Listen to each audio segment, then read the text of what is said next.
Hello everyone, welcome back to my channel. My name is Alison, the online piano and online violin tutor. So in today's video, I'm going to give you one tip or one exercise that is basically going to dramatically and drastically improve your intonation. Now, it kind of just goes back to basics and common sense really, but the main way to improve your intonation has and always will be scales stroke technical exercises. So I'll go through and I'll explain what a scale is in just a second, but your technical exercises are the equivalent to an athlete warming up. So if an athlete was going to be doing a 1,000-meter run, or a marathon athlete, whatever it is, any athlete preparing to do any kind of anything really, you'd be warming up. So you'd be doing your stretches and your limbering and all that kind of thing. So that's partially kind of what we do, but it helps you improve form. So not only are these technical exercises, which are the equivalent to stretching or what an athlete would do to warm up, it's going to help you with your fingers and everything. These technical exercises help you to be a little bit more precise. So they are kind of a warm-up. It was a very kind of loose analogy there with the athlete, but they are going to help you with your intonation. So a scale comprises of 8 notes that are in a particular key, so maybe C major, D major, F major, B flat major, whatever it is. All of those key signatures or all of those keys have a corresponding scale. Now, if we are in the key of G major scale, we're going to be playing all of the notes. Let's just say, for argument's sake, we're going to be playing all of those notes that are in the key of G major. So in the key of G major, there's an F sharp. So that's all we have to worry about. So the C's are normal, D's are normal, E's are normal, F's are played as F sharp. The G's are normal, the A's are normal, and the B's are normal. So they're all kind of normal notes or natural notes, apart from the F sharp. So when we have a piece of music in the key of G major, we're going to be basically playing all of those notes in the scale of G major, but kind of jumbled up to represent or make the tune that said piece of music is in. So if you were playing the song Happy Birthday, just because everybody knows that song, don't they?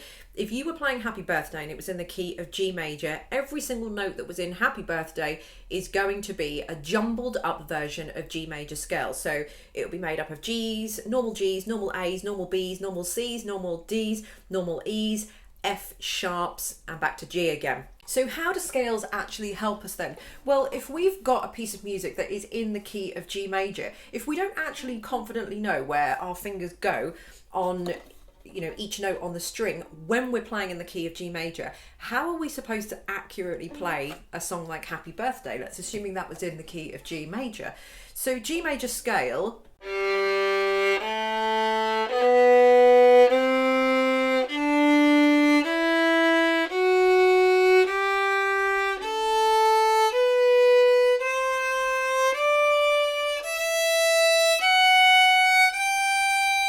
so that's the key of G major scale. Now, those are all the notes that are in G major scale. So I know that I'm playing an open G. Obviously, we don't have any other choice. When I put my first finger down, I'm going to be putting it down where we would normally have a dot. So where our first finger would normally go. When we put our second finger down on the G string, I know it's going to be stretched, and that will be placed right next to the third finger. Then I'm going to be playing an open D. Then we're playing a normal E. Because we're playing an F sharp next, it's going to be stretched, which is going to be right behind or right next door to the third finger, which gives me G, and so on and so on. So when I've recognised what key a piece of music is in, I can then assign it to a scale in my head, and I think, right, G major, we're in the key of G major, that gives me the scale of G major. Sometimes what you can do, or what I used to do when I was younger, was just quickly play that scale, just to kind of familiarise and remind myself of where the notes were, or where my fingers were going in that G major scale. Then when I played my song, Happy Birthday, let's just say, it was much easier for me to know where to place my fingers. So how does that actually help you with intonation?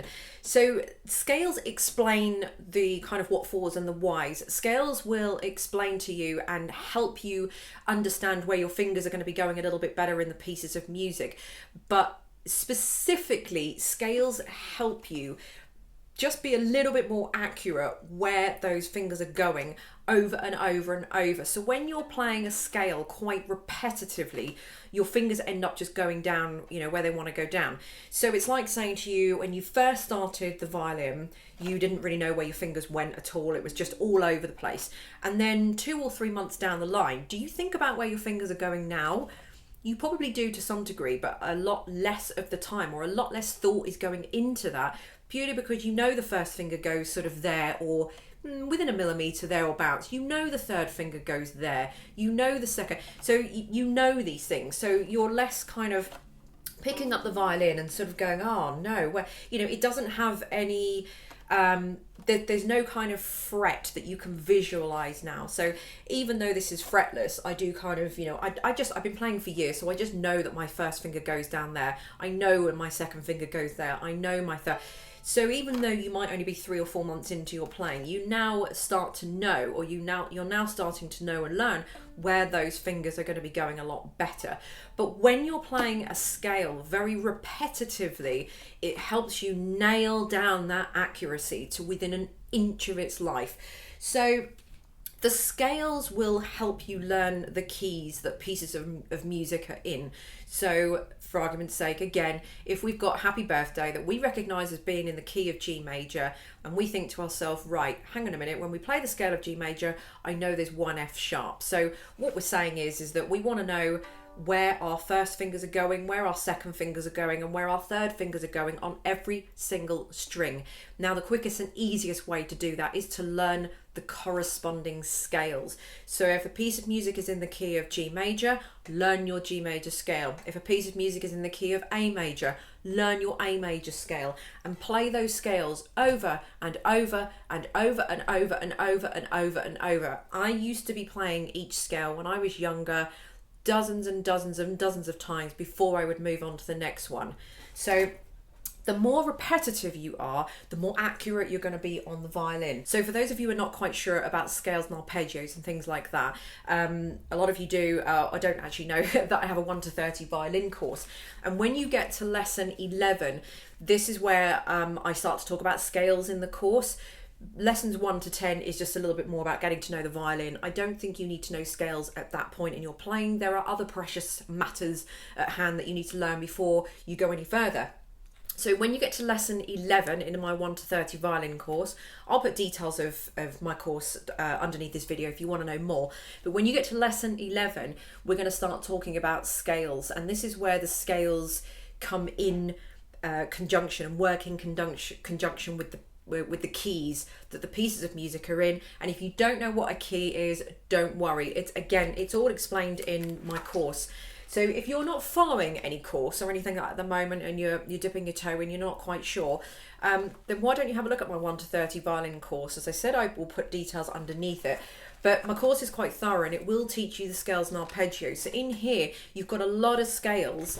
Arpeggios are kind of broken up forms of scales. So instead of playing the scale of G, G, A, B, C, D, E, F, G, A, B, C, D, instead of playing a scale which is consecutive notes starting on the name of that scale, you'll be playing G, Miss A, play B, Miss C, play D, Miss E, Miss F, play G. So you're playing different notes of the arpeggio. I'm not going to go into details with arpeggios because I have got it explained in here. Alternatively, you know, there are other books available on the internet, but just for those of you that just might be interested, it is in lesson 11 if you have started to follow my course.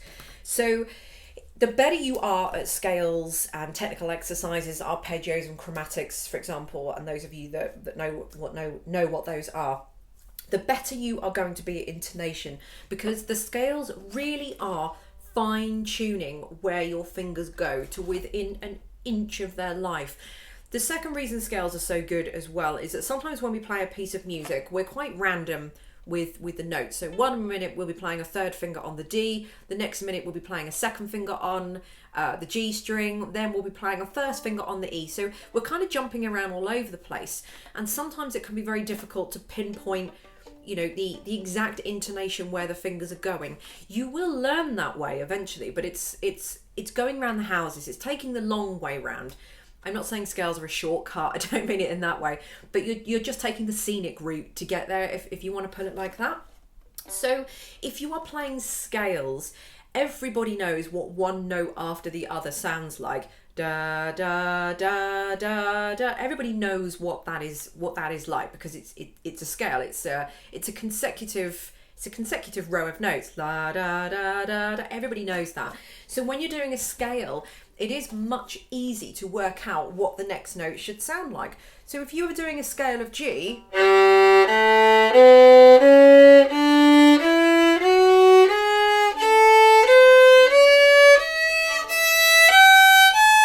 that doesn't quite sound right. I might be seeming to be putting my fingers in the right place, but it just doesn't sound right.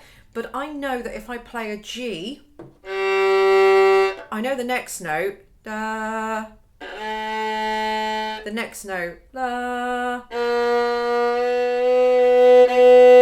and the next note.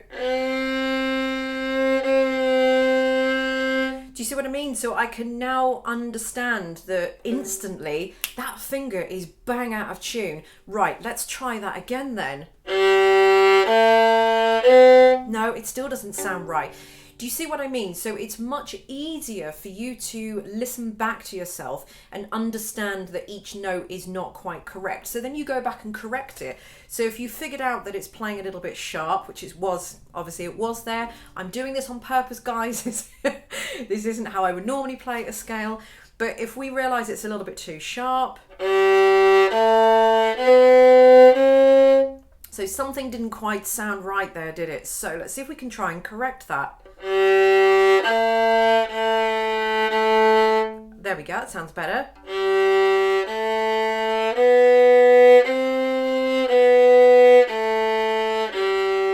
So if you're having trouble with a couple of three of those notes, then instead of just playing the whole scale from start to finish and then, doing it again and it's still wrong and everything, go back and just work on that little section until the finger goes down exactly where it needs to go. No. So I'm a little bit too sharp, so I know when I put that finger down, I've got to pull it back a little bit. That's better.